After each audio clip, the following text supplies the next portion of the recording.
বলেছিল সাউথল্যান্ড কি জিনিস সেটা আমি দেখিয়ে দিব। তারপর সিন চেঞ্জ হয়ে যায় এবং আমরা গুকল্যান্ডের একটা ফাইটিং গ্রাউন্ডে দেখতে পাই যেখানে জিয়ানরা চলে এসেছিল। সেখানে অনেকগুলো গার্ড ছিল এবং জিয়ানরা ভেতরে যেতেই যাবে কিন্তু তখনই গেটে জিয়ানদেরকে আটকে দেয়। এদিকে মাস্টার তিয়ানহা বলে এনশিয়েন্ট গুকল্যান্ড কি অতিথিদেরকে এইভাবে আপ্যায়ন করে? এগুলো দেখে তো মনে হচ্ছে আমি এখানে এসে নতুন কিছু শিখতে পারলাম। তখন সেখানে জুনার ঘোড়ায় করে চলে আসে এবং জিয়ানদের সামনে ল্যান্ডিং করে। তখন জুনার বলে সামনে থেকে সরে দাঁড়াও। এটি শুনে গার্ডরা ভয় পেয়ে যায়। তখন পিছন থেকে ইল্ডার বলে ইয়াং মিস, ওদের জন্য আপনি ঝামেলা করবেন না, কারণ এই জায়গায় আমাদের শুধু ক্ল্যান মেম্বার এবং স্পেশাল গেস্টরাই প্রবেশ করতে পারে, তাই বোঝার চেষ্টা করুন। তখন জুনার বলে তারা সবাই আমার ফ্রেন্ড। এদিকে আরেকজন ইল্ডার বলে ইয়াং মিস, আমরা বুঝতে পেরেছি, কিন্তু স্পেশাল অতিথি হওয়ার জন্য এটা পর্যাপ্ত না। এটি শুনে জুনার রেগে যেতেই যাবে কিন্তু তখনই একটা আওয়াজ বলে এটা আবার কোন ধরনের অথরিটি। এটি শুনে ইল্ডাররা ভয় পেয়ে যায় কিন্তু উপরে অনেক পাওয়ারফুল ওরা কালেক্ট হতে শুরু করে এবং সেইখান থেকে অনেক ভয়ঙ্কর একটা ঠান্ডা সেই দুইজন ইল্ডারের সামনে পড়ে, যার ফলে সেই দুইজন ইল্ডার পিছনের দিকে ধাক্কা খেয়ে যায়। তখন সেই ফাইটার নিচে নেমে আসে এবং বলে তোমরা দুইজন বোকা আমাদের জিয়ানান একাডেমির স্টুডেন্টকে বিরক্ত করার সাহস করো। এটি দেখে দুইজন ইল্ডার ভয় পেয়ে যায় এবং বলে ম্যাং তিয়ানজি। তাকে দেখে জিয়ানের ঠান্ডার পুলের কথা মনে পড়ে যায় যেখানে ম্যাং তিয়ানজির সাথে জিয়ানের দেখা হয়েছিল। তখন জিয়ান বলে এটা তো আপনি। তখন ম্যাং তিয়ানজি বলে এই ছোট্ট ছেলে, তোমার কি কোনো আদব কায়দা নেই? হেডমাস্টার ডাকো। তখন জিয়ান বলে হেডমাস্টার? তাহলে কি আপনি জিয়ানান একাডেমির হেডমাস্টার? তারপর জিয়ান এবং জুনার হেডমাস্টার বলে ম্যাং তিয়ানজিকে গ্রিট করে। তখন ম্যাং তিয়ানজি জুনারের দিকে তাকায় এবং হেসে বলে আচ্ছা তাহলে এই ব্যাপার, এখন আর বোঝার বাকি নেই যে এনশিয়েন্ট গুকল্যান্ড কেন তোমাকে বারবার বিপদ বা ঝামেলার মধ্যে ফেলছে।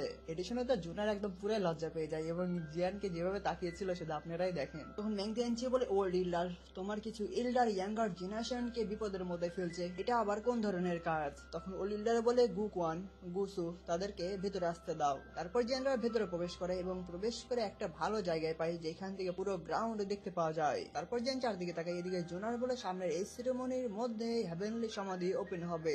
এনশিয়েন্ট ক্ল্যান থেকে যারা যারা এসেছে তারা প্রত্যেকেই হেভেনলি সমাধিতে যাওয়ার জন্য এসেছে এবং সাউথ ক্ল্যান থেকে এনশিয়েন্ট সমাধিতে যাওয়ার জন্য যে কোটা ছিল সেটা প্রত্যেকবারই আমাদেরকে দেওয়া হতো, তাই এইবার হেভেনলি সমাধিতে যাওয়ার জন্য যে কোটা সেটা তোমাকে আবার ফিরিয়ে নিতে হবে। কিন্তু আমি ভয় পাচ্ছি কিছু ইল্ডার এইটার মধ্যে ঝামেলা তৈরি করবে। এটি বলেই জুনার মন খারাপ করে। তখন ম্যাং তিয়ানজি বলে তুমি টেনশন করিও না, যখন সময় আসবে তখন আমি এই ছেলের হয়ে নিজে কথা বলবো। আমার যে রেপুটেশন এবং সম্মান রয়েছে সেটার জন্য জিয়ানকে সেই ইল্ডার গুলো বেশি বিপদের মধ্যে ফেলতে পারবে না। এটি শুনে জুনার ম্যাং তিয়ানজিকে থ্যাঙ্কস বলার সাথে সাথে গ্রিট করে এবং জিয়ানও তাকে গ্রিট করে। তখন ম্যাং তিয়ানজি বলে বুঝি তোমরা ইচ্ছা করে এই কথাটি আমার সামনে বলেছো যাতে করে আমি এটার জন্য সাহায্য করি, তাই না ছোট্ট মেয়ে? এটি শুনে জুনার লজ্জা পেয়ে যায়। এদিকে তখনই জিয়ান কিলিং ওরা বুঝতে পারে এবং বলে কিলিং ওরা, এবং সেই দিকে তাকাই সেখানে আমরা একজন ফাইটারকে দেখতে পাই যে একদম কুল হয়ে দাঁড়িয়েছিল এবং তার চুল বাতাসে উঠছিল। তখন সেই ফাইটার চোখ খুলে। এদিকে জুনার বলে সামনে যাকে দেখতে পাচ্ছ তার নাম হলো গু ইয়াও, সে আমাদের ব্ল্যাক সাবমার্স আর্মির 4th জেনারেল বা মার্শাল। তাকে দেখে জিয়ান বলে সত্যি একজন শক্তিশালী অপোনেন্ট। তখন ম্যাং তিয়ানজি বলে তুমি যদি না হেরে গু ইয়াও এর 100 রাউন্ড অ্যাটাক সহ্য করতে পারো তাহলে আমার হস্তক্ষেপ ছাড়াও এনশিয়েন্ট গুক ক্ল্যান তোমার সাউথ ক্ল্যানের হেভেনলি সমাধিতে যাওয়ার জন্য যে কোটা আছে সেইটা নিয়ে নিতে পারবে না। এটা শুনে জিয়ান মনে মনে বলে না হেরে 100 রাউন্ড অ্যাটাক সহ্য করা, তারপরে একটা মুচকি হাসি দেয়। তখনই ওলিল্লার বলে সেই শুভ সময় চলে এসেছে, তাই আজকের সিরেমনি শুরু করা যাক।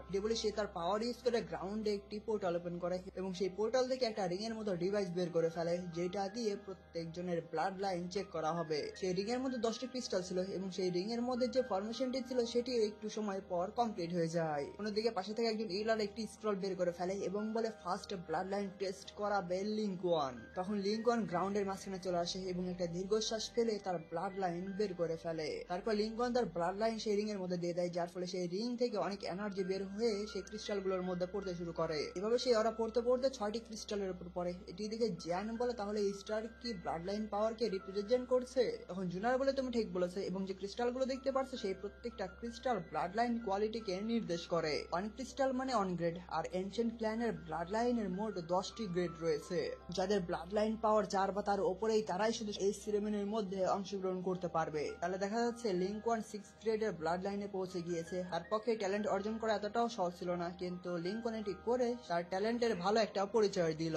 তখন পাশে থেকে ইল্ডার বলে লিঙ্কওয়ান যে ব্ল্যাক সাবমার্স আর্মির 7th কমান্ডার, যে 1 স্টার 1000 লেভেলে রয়েছে এবং তার ব্লাড লাইন লেভেল 6 গ্রেড, তাই লিঙ্কওয়ান পেয়েছে গোল্ডেন ক্ল্যান মার্ক। তখন মেইন ইল্ডার একটি পেন বের করে সেই মার্কটি তৈরি করতে শুরু করে। এদিকে জুনার বলে এনশিয়েন্ট ক্ল্যান মার্ক আবার 4 ভাগে বিভক্ত, 4 number silver, 3 number gold, 2 number purple gold, 1 number rainbow gold. আর লিঙ্কন যে ক্ল্যান মার্কে পেয়েছে সেটা হলো 3 এ থাকা গোল্ডেন ক্ল্যান মার্ক। এই ক্ল্যান মার্ক এনশিয়েন্ট ক্ল্যান মেম্বারদেরকে কিছু সময়ের জন্য তাদের ব্লাড লাইন পাওয়ারকে বিপদের সময় অনেক বাড়িয়ে দেয়, যাতে করে বিপদের সময় টিকে থাকা যায়। তখন জিয়ান বলে, তাহলে ক্ল্যান মার্কের অনেক অদ্ভুত ইফেক্ট রয়েছে। তাহলে আচ্ছা জুনার, তোমার ব্লাড লাইন কি 10 গ্রেডে পৌঁছে গিয়েছে?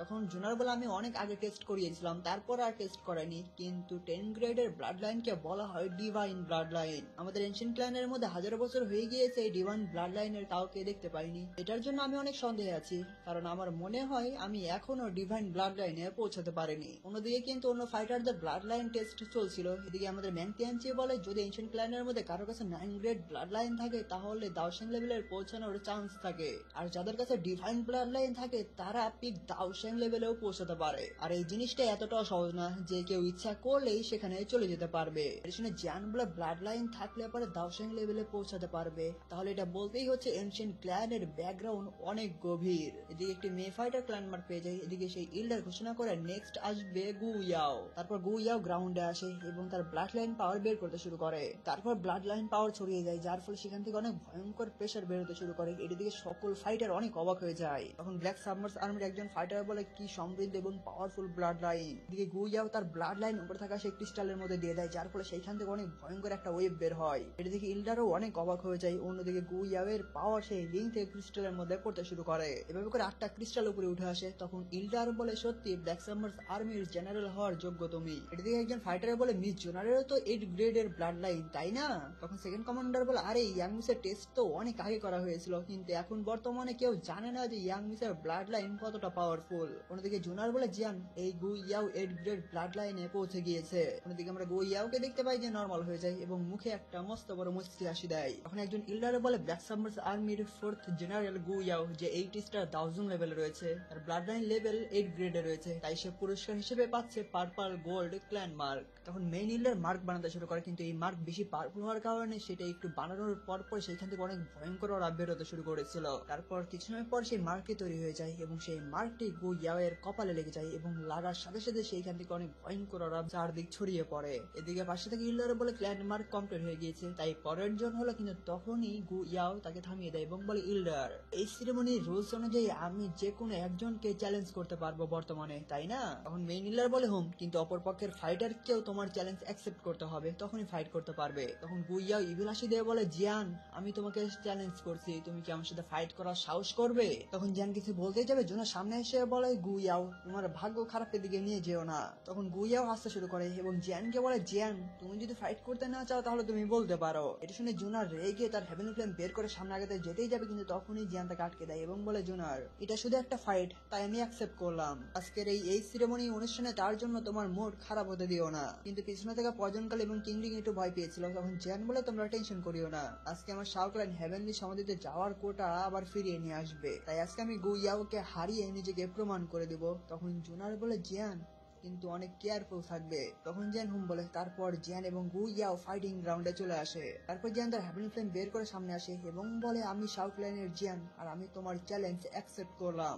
গু ইয়াও বলে, তাহলে তুমি মৃত্যুর জন্য তৈরি হয়ে যাও, এবং পা বাড়ায়, যার ফলে সেই স্পেসি ব্রেক হয়ে যায়। এটি বলে গু ইয়াও জিয়ানের উপর অ্যাটাক করে দেয়। এদিকে জিয়ানও গু ইয়াওর উপর অ্যাটাক করে দেয় এবং দুইটি পাঁচ যখন একসাথে লেগে যায় সেই স্পেসটা অনেক ভয়ঙ্কর ভাবে ব্রেক হয়ে যায়। তারপর তাদের মধ্যে ধুমধারাক্কা ফাইট শুরু হয়ে যায়। জিয়ান কিক মারে, গু ইয়াও ডস করে। তারপর গু ইয়াও জিয়ানের উপর অ্যাটাক করে, জিয়ান সেটাকে ডস করার সাথে সাথে আবার ফাইটও করে। তারপর জিয়ান অনেক স্পিড একটা পাঞ্চ মারে, কিন্তু গু ইয়াও এটাকে ডস করার ফলে সেখানে ভয়ঙ্কর ভাবে স্পেসের মধ্যে ক্র্যাক করে যায়। তখন গু ইয়াও জিয়ানের পা ধরে দূরে ফেলে দেয়, কিন্তু জিয়ান নিজেকে কন্ট্রোল করে আবার তাদের মধ্যে ধুমধারাক্কা ফাইট শুরু হয়ে যায়। তারপর জিয়ান ঠান্ডা টেকনিক ইউজ করে গু ইয়াওর উপর অ্যাটাক করে, কিন্তু গু ইয়াও সেই অ্যাটাকের উপর অ্যাটাক করার ফলে সেখানে ভয়ঙ্কর ভাবে আবার স্পেসের মধ্যে ক্র্যাক করে যায়, যার ফলে জিয়ান পিছনে দিকে ধাক্কা খেয়ে যায়। অন্যদিকে গু ইয়াও তার হ্যান্ড সাইন চেঞ্জ করে অনেকগুলো সিল তৈরি করে ফেলে এবং তারপরে জিয়ানের উপর ছেড়ে দেয়। যখন জিয়ান এটা দেখতে পায় তখন অনেক স্পিডে প্রথমের সিলটাকে ডিস্ট্রয় করে বাকি সিলগুলো থেকে নিজেকে ডস করতে শুরু করে। এভাবে জিয়ান তার স্পিড ইউজ করে সেই অ্যাটাকগুলোকে ডস করে যাচ্ছিল। এদিকে সেই তিনজন ইলার দেখছিল, অন্যদিকে আমাদের ম্যাংতিয়ানচিও দেখে একটু অবাক হয়ে যায় এবং বলে, জিয়ান তো অনেক অবাক করে দিচ্ছে আমাকে।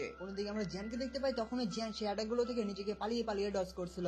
তারপর জিয়ান দেখতে পাই সেই সিলগুলো থেকে আনলিমিটেড অ্যাটাক বের হচ্ছে। এটি দেখেই জিয়ান থেমে যায় এবং তার stream stress transformation technique active করে ফেলে, যার ফলে সেই অ্যাটাকগুলো সেখানে ডিস্ট্রয় হয়ে যায়। অন্যদিকে গু ইয়াও তার পা ফেলার সাথে সাথে আবার স্পেসের মধ্যে ক্র্যাক করে যায় এবং অনেক স্পিডে জিয়ানের জিয়ানের উপর অ্যাটাক করে দেয় এবং জিয়ান যখন এটি দেখতে পায় তার হেভি রুলার বের করে তার মধ্যে হেভেনলি ফ্লেম দিয়ে দেয়। তারপর জিয়ান হেভি রুলার টেকনিক ইউজ করে গু ইয়ারের উপর একটি স্ল্যাশ অ্যাটাক করে। এদিকে গু ইয়াও আসছিল এবং দুইটি যখন একসাথে লেগে যায় সেখানে অনেক বড় একটা ব্লাস্ট হয়। তখন আমরা দেখতে পাই গু ইয়াও জিয়ানের স্ল্যাশ অ্যাটাকটি হাত দিয়ে ধরে ফেলেছিল এবং বলে এই অ্যাটাকটি পর্যাপ্ত না। এটি বলে সে অ্যাটাকটি ডিস্ট্রয় করে দেয় যার ফলে স্পেসের মধ্যে ক্র্যাক করে যায়। তারপর গু ইয়াও জিয়ানের উপর অ্যাটাক করে। এটি থেকে জিয়ান পা গ্রাউন্ডে মারে যার কারণে স্পেস ক্র্যাক হয়ে যাওয়ার সাথে সাথে জিয়ান তার হ্যান্ড সাইন চেঞ্জ করে ফায়ার টেকনিক ক্রিয়েট করতে শুরু করে এবং জিয়ান বলে তাহলে এটা ট্রাই করো। এটি বলে জিয়ান তার ফায়ার টেকনিক অ্যাক্টিভ করে দেয় যার ফলে ম্যাগমহল থেকে ভয়ঙ্কর টর্নেডো ফায়ার একদম গু ইয়াওকে চারদিক থেকে ঘিরে ফেলে এবং সেই ফায়ার টর্নেডো আকাশের সাথে লেগে যায় যার ফলে সেখানকার স্পেসে ব্রেক হয়ে যায় এবং চারপাশের তাপমাত্রা অনেক বাড়তে শুরু করে। এদিকে জিয়ান সেদিকেই তাকিয়েছিল।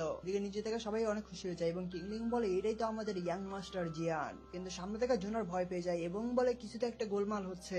অন্যদিকে আমরা দেখতে পাই সেই ফায়ার টর্নেডোর মধ্যে অন্যরকম হালচাল হতে শুরু করে এবং কিছু সময় পর সেই ফায়ার টর্নেডো একদম ফ্রিজ হয়ে যায় এবং সাথে সাথে ব্লাস্টও হয়ে যায়। তখন জিয়ান পিছনের দিকে চলে আসে এবং উপরের দিকে তাকিয়ে দেখে সেইখান থেকে বের হয়ে আসে গু ইয়াও। তার হাতে ছিল একটা স্লট এবং সেই স্লট ঘোরানোর ফলে সেই স্পেসের মধ্যে ভয়ঙ্কর ভাবে ক্র্যাক করে যায়। তখন গু ইয়াও বলে আজকে আমি তোমাকে দেখাবো ইয়াঙ্গার জেনারেশনের পিক ফাইটারের পাওয়ার কি হতে পারে। এটি বলে গু ইয়াও তার আশেপাশের অরা কালেক্ট করতে শুরু করে এবং কিছু সময়ের মধ্যেই সে অনেকগুলো আইস ম্যাজিক্যাল মনস্টার তৈরি করে ফেলে। এটা দেখে জিয়ান অনেক অবাক হয়ে যায় কিন্তু অন্যদিকে গু ইয়াও 10,000 বিস্ট স্পেয়ার টেকনিক দিয়ে জিয়ানের উপরে অ্যাটাক করে দেয়। তার সাথে সাথে জিয়ান সেই অ্যাটাকগুলোকে ডস করতে শুরু করে এবং ডস করতে করতে সামনের দিকে পালাতে থাকে। তখন সামনে থেকে একটা ম্যাজিক্যাল বিস্ট জিয়ানের দিকে আসে। তখন জিয়ান তার হেভি রুলার দিয়ে সেই বিস্টকে ডিস্ট্রয় করে দেয়। তারপর জিয়ানের সামনে থেকে একটি ম্যাজিক্যাল বিস্ট আসে এবং সেইটাকে ডস করে পিছনে আবার দেখতে পাই পিছন থেকে আরেকটা ম্যাজিক্যাল বিস্ট আসে। তখন জিয়ান সেটাকেও ডিস্ট্রয় করে দেয়। তখন উপর থেকে গু ইয়াও আরেকটি ম্যাজিক্যাল বিস্ট তৈরি করে জিয়ানের দিকে ছেড়ে দেয়। তখন জিয়ান সেই বিস্টকেও ডিস্ট্রয় করে দেয়। তখনই গু ইয়াও জিয়ানের দিকে এসে তার দিকে একটি অ্যাটাক ছেড়ে দেয়। সেটি প্রথমে জিয়ানকে পিছনের দিকে ধাক্কা দিয়ে সেটা তৈরি হয়ে যায় একটা আইস পাইথনে। জিয়ান অনেক চেষ্টা করে সেই পাইথনকে ডিস্ট্রয় করতে পারছিল না। এদিকে গু ইয়াও তার তরবারি দিয়ে একটা স্কর্পিয়ান ম্যাজিক্যাল বিস্ট তৈরি করে ফেলে। তখন যে দুই দিকে অ্যাটাকে প্রথমে ডস করে পিছনের দিকে চলে আসে কিন্তু তখনই পিছন দিক থেকে গু ইয়াও আবার জ্যানের উপর আইস ম্যাজিক্যাল বিস্ট দিয়ে অ্যাটাক করে দেয় যার ফলে সেই বিস্ট জ্যানের বুকে পাঁচ মারে এবং এই অ্যাটাকের ফলে জ্যানের মুখ থেকে রক্ত বের হয়ে যায় এবং জ্যান অনেক স্পিডে পাহাড়ের মধ্যে ঢুকে যায়। এদিকে গু ইয়াও আবার তার অরা কালেক্ট করতে শুরু করে এবং যে ম্যাজিক্যাল বিস্ট গুলো ছিল সেই বিস্টের পাওয়ার গুলো নিজের কাছে নিয়ে নেয়। তখন গু ইয়াও বলে এবার শোনো বিস্ট কিং এর গর্জন। এটি বলে গু ইয়াও তার পাওয়ার এবং আইস ক্রিস্টাল গুলো সবগুলো একসাথে মিলিয়ে তৈরি করে লায়ন কিং। তখনই লায়ন একটা হুঙ্কার ছাড়ে যার ফলে সেখানকার স্পেস এত ভয়ঙ্কর ভাবে ক্র্যাক করে গিয়েছিল যে সেটা আপনারা দেখতেই পারছেন। তখন গু ইয়াও বলে জিয়ান আজকে তুমি তোমার জীবনকে এখানেই হারিয়ে ফেলবে। এটি বলে গু ইয়াও সেই লায়ন বিস্ট কে জিয়ানের দিকে ছেড়ে দেয় এবং লায়ন বিস্ট সামনের দিকে আগাচ্ছিল যার ফলে স্পেসের মধ্যে ক্র্যাক করে যাচ্ছিল। এটি দেখে তখনই জিয়ান তার হেভি রুলার টেকনিক ইউজ করে সামনে একটি শিল্ড ক্রিয়েট করে ফেলে এবং সেই লায়ন বিস্ট যখন সেই শিল্ডের সাথে লেগে যায় সেখানে ভয়ঙ্কর ভাবে স্পেসের মধ্যে ক্র্যাক করে যায়। এদিকে জিয়ানের অবস্থা অনেক খারাপ হয়ে যাচ্ছিল। এটি দেখে গু ইয়াও তার বিস্টের পাওয়ার আরো বাড়িয়ে দেয়। এটি দেখে জিয়ানদের গ্রুপ পুরাই ভয় পেয়ে যায় এবং জোনার বলে জিয়ান। অন্যদিকে আমরা জিয়ানকে দেখতে পাই যে এই পাওয়ার সহ্য করতে পারে না যার ফলে সেই শিল্ডটা ডিস্ট্রয় হওয়ার সাথে সাথে সেই অ্যাটাকটি সেখানে পুরাই ব্লাস্ট হয়ে যায়। তারপর গু ইয়াও একটা দীর্ঘশ্বাস ফেলে এবং ভাবে জিয়ান মারা গিয়েছে। এটি ভেবে সামনের দিকে আগাতে শুরু করে। তখন গু ইয়াও বলে শাও ফ্যামিলি অনেক আগেই এনশিয়েন্ট ক্ল্যান থেকে বাদ পড়ে গিয়েছে, তাহলে জিয়ান কিভাবে আমাদের এনশিয়েন্ট গ্রুপ ক্ল্যানের সাথে তাদেরকে তুলনা করতে পারে। কিন্তু তখনই আমরা জিয়ানকে দেখতে পাই যার অবস্থা অনেক খারাপ হয়ে গিয়েছিল কিন্তু জিয়ান অনেক রেগেছিল। তখন জিয়ান বলে আচ্ছা তাই নাকি। জিয়ানের আওয়াজ শুনে গু ইয়াও অনেক অবাক হয়ে যায়। এদিকে জিয়ান উপরে উঠে আসে। তখন জিয়ান বলে তুমি তোমার এনশিয়েন্ট ক্ল্যানের পরিচয় নিয়ে এতটাই গর্বিত। তখনই আমরা জিয়ানের বডিতে দেখতে পাই ড্রাগন আর্মার যেটি জিয়ানকে বাঁচিয়ে নিয়েছিল। এটি দেখে তো তিনজন ইল্লার অনেক অবাক হয়ে যায় এবং মেইন ইল্লার বলে এনশিয়েন্ট ভয় ড্রাগন ক্ল্যানের ড্রাগন আর্মার। অন্যদিকে ম্যাংতিয়ানজি বলে এই ছেলে 80,000 পাওয়ার কে সহ্য করে ফেলেছে, তাহলে বোঝাই যাচ্ছে এই ছেলে ড্রাগন ফিনিক্স আর্মারের জন্য একেবারেই যোগ্য। এদিকে জোনারও মন খারাপের সাথে সাথে অনেকটা খুশি হয়ে গিয়েছিল। অন্যদিকে আমরা জিয়ানের অবস্থা দেখতে পাই যেটা কতটা খারাপ হয়ে গিয়েছিল। তখন জিয়ান বলে আমি জিয়ামা এম্বার থেকে বের হয়েছি, 10 বছর ধরেই কন্টিনেন্টে ভ্রমণ করছি যার ফলে অনেক শত্রুর সাথে আমার যুদ্ধ হয়েছে। এই যুদ্ধগুলোর মধ্যে আমি এতবার জীবন মৃত্যু সিচুয়েশনের মধ্যে পড়েছি যেটা আমার গুনার বাইরে। আমি এতদিনে যত কিছু স্যাক্রিফাইস করেছি তোমার মতো তথাকথিত জিনিয়াসের চেয়ে অনেক বেশি। এটি বলে জিয়ান আগাচ্ছিল এবং তার পা যেখানেই পড়ছিল সেখান থেকে ওয়েব বের হচ্ছিল। তারপর জিয়ান আরো বলে আমার দাউডি ব্লাড লাইন নিয়ে কোনো যায় আসে না, কিন্তু তুমি যদি আমাকে মেরে ফেলতে চাও তাহলে তোমাকেও রক্তাক্ত হতে হবে। এটি বলার পরই জিয়ানের বডি থেকে ভয়ঙ্কর ভাবে হেভেনলি ফ্লেম বের হতে শুরু করে। এটি থেকে গু ইয়াও অনেক অবাক হয়ে যায় কিন্তু অবাক হওয়ার সাথে সাথে বলে তুমি অনেক যুদ্ধ করেছো তাতে কি হয়েছে, যে ফ্যামিলির ব্লাড লাইন অনেক আগেই বাদ হয়ে গিয়েছে সেই ফ্যামিলি কিভাবে দাউডি ব্লাড লাইন সম্পর্কে কথা বলতে পারে, তারা তো এটার যোগ্যই না। আজকে আমি তোমাকে দেখাবো এনশিয়েন্ট ক্ল্যানের আসল হেভেনলি তিয়ান ক্লাসের টেকনিক কেমন হতে পারে। এটি বলে গুইয়াওয়ের উপরে ডার্ক পার্পল কালারের মেঘ তৈরি হয়ে যায় এবং হেভেন এবং আর্থের পাওয়ার ইউজ করে তার টেকনিকটি ক্রিয়েট করতে শুরু করে, যার ফলে উপরে থাকা মেঘটি টর্নেডোর মধ্যে তৈরি হয়ে যায় এবং আশপাশ থেকে অনেক অরা কালেক্ট করতে শুরু করে। এটি থেকে জ্যান তার হ্যাবলি ফ্লেম বের করে ফেলে এবং সে তৈরি করতে শুরু করে 5 হুইল ফায়ার টেকনিক। তারপরে জ্যানের মাথার উপরে 5টি রিং তৈরি হয়ে যায় এবং সেটি ঘুরতে শুরু করে। অন্যদিকে গুইয়াও বলে জ্যান তুমি এখন মরো এবং এটি বলে তার অ্যাটাকটি আরো স্পিডে ক্রিয়েট করতে শুরু করে। দিকে জ্যান 5 রিং থেকে পাওয়ার বের করতে শুরু করে এবং সেটি সামনে গিয়ে একসাথে হয়ে সেইখানে একটা ফরমেশন তৈরি করে ফেলে। তারপরে দুইটি ফরমেশন একসাথে হয়ে যায় এবং সেইখানে তৈরি হয় ভয়ঙ্কর পাওয়ারফুল একটা সিল। এদিকে গুইয়াও বলে গ্রেট অ্যানিহিলেশন ফিঙ্গার, এটি বলেই তার ভয়ঙ্কর ফিঙ্গার ফরমেশন জ্যানের দিকে ছেড়ে দেয়। এই ফিঙ্গার অ্যাটাকটি যখন জ্যানের দিকে যাচ্ছিল পুরো স্পেস ক্র্যাক পড়তে পড়তে পুরো এলাকা একদম কাঁপিয়ে নিয়ে যাচ্ছিল।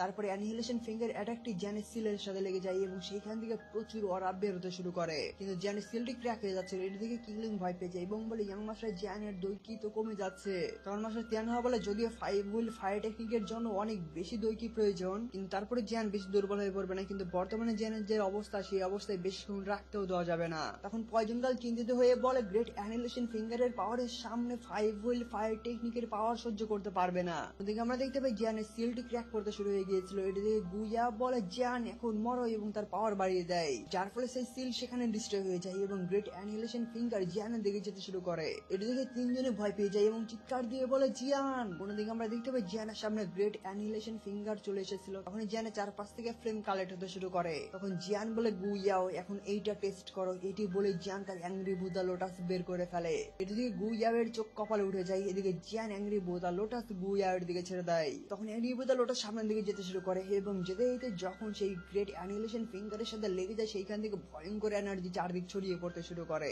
যার ফলে আশেপাশের পুরো স্পেসই ব্রেক হয়ে যায়। এর দিকে তো গুইয়াও শক খেয়ে একদম চমকে ওঠে। অন্যদিকে আমরা দেখতে পাই গ্রেট অ্যানিহিলেশন ফিঙ্গারের মধ্যে ক্র্যাক পড়তে শুরু হয়ে গিয়েছিল এবং কিছু সময়ের মধ্যে সেই অ্যানিহিলেশন ফিঙ্গারটি ডিস্ট্রয় হয়ে যায়, যার ফলে সেখান থেকে অনেক ভয়ঙ্কর চারদিক ছড়িয়ে পড়ে এবং এই অ্যাটাক ডিস্ট্রয়ের ফলে গুইয়ার অবস্থা অনেক খারাপ হয়ে যায়। তখন গুইয়া দেখতে পাই অ্যাংরি বুদা লোটাস তার কাছেই আসছে এবং এক পলকে তার সামনে এসে অ্যাংরি বুদা লোটাস ব্লাস্ট হতেই যাবে এবং এটি দেখে গুইয়ার বুক কেঁপে ওঠে এবং তার অর্ধেক মৃত্যু দেখতে পাচ্ছিল। তখন একজন ইলার বলে জিয়ান দয়া দেখানো উচিত, এটি বলে সে তার পাওয়ার ইউজ করে অ্যাংরি বুদা লোটাসকে ব্লাস্ট হতে থামিয়ে দেয়। তারপর তার পাওয়ার ইউজ করে আশেপাশের যে স্পেস ব্রেক হয়ে গিয়েছিল সেটি ঠিক করে। এদিকে জিয়ানের যে ড্রেস আপ পুড়ে গিয়েছিল সেটিও ঠিক করে দেয় এবং জিয়ান যে আহত হয়ে গিয়েছিল তার পাওয়ার দিয়ে জিয়ানকেও ঠিক করে দেয়। তারপর ইলার অ্যাংরি বুদা লোটাসকে ছোট করে নিজের কাছে নিয়ে আসে এবং সেইটিকে নিজের পাওয়ার ইউজ করে সেখানে ভ্যানিশ করে দেয়। আর এই ইলারের নাম টংজন, যে ব্যাংশিং লেভেলে রয়েছে এবং এটি করার পরপরই এখানে এপিসোডটি শেষ হয়ে যায়।